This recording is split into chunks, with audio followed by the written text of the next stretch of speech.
Hello বন্ধুরা, আপনারা সবাই কেমন আছেন? আশা করি আপনারা সবাই ভালো আছেন। তাহলে আজ আপনাদের জন্য নিয়ে আসলাম আরো একটা ভিডিও। তো আপনারা পুরো ভিডিওটা শেষ পর্যন্ত দেখবেন। তাহলে শুরু করা যাক ভিডিও। হ্যালো বন্ধুরা, পল্লীগ্রাম টিভির পরিণাম পার্ট 1 ভিডিওটি আপনারা কে দেখেছেন? আপনারা অবশ্যই আমাকে কমেন্টে বলবেন। আর আপনারা কি জানেন পল্লীগ্রাম টিভির পরিণাম পার্ট 2 কবে আসতে চলেছে? আপনারা যদি না জেনে থাকেন অবশ্যই আমার এই চ্যানেলটিকে আপনারা সাবস্ক্রাইব করে রাখবেন। আমি আপনাদের বলবো পরিণাম পার্ট 2 কবে আসতে চলেছে। তার আগে আমি কিছু কথা বলে নিই।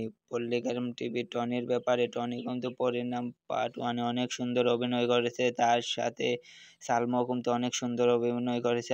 আপনাদের এদের অভিনয় আপনাদের কেমন লাগে অবশ্যই আমাকে বলবেন। আর পরিণাম পার্ট 1 ভিডিওটি টনিকে নায়ক দিয়েছে। টনি কিন্তু নায়ক হিসাবে অনেক সুন্দর অভিনয় করছে।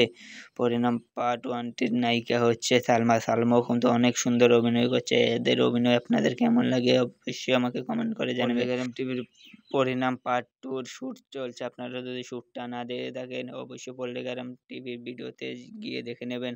এরা কত সুন্দর শুট করছে। আপনারা পল্লীগ্রাম টিভির ভিডিওতে যাইয়া দেখে নেবেন। তারপর আমরা বলবো পল্লীগ্রাম টিভির ভিডিও কেমন লাগে আপনাদের। আপনারা অবশ্যই আমাকে কমেন্ট করে জানাবেন। এই ভিডিওটা আপনাদের কেমন লেগেছে অবশ্যই বলবেন। আর পরিণাম পার্ট 1 এর কোন পার্টটা আপনাদের সবচেয়ে ভালো লেগেছে অবশ্যই আমাকে কমেন্টে বলবেন। এরকম ভিডিও পেতে হলে আমার চ্যানেলটাকে অবশ্যই আপনারা সাবস্ক্রাইব করে রাখবেন। দেখা হচ্ছে নেক্সট কোনো ভিডিওতে। ধন্যবাদ। তো বন্ধুরা, ভিডিওটা আপনাদের কেমন লেগেছে অবশ্যই আমাকে কমেন্ট করবেন। আর এই ভিডিওর কোন পার্টটা আপনাদের ভালো লেগেছে অবশ্যই আমাকে কমেন্ট করবেন। আর আমার চ্যানেলটিকে আপনারা অবশ্যই সাবস্ক্রাইব করবেন। দেখা হচ্ছে কোনো নেক্সট একটা ভিডিওতে। ধন্যবাদ।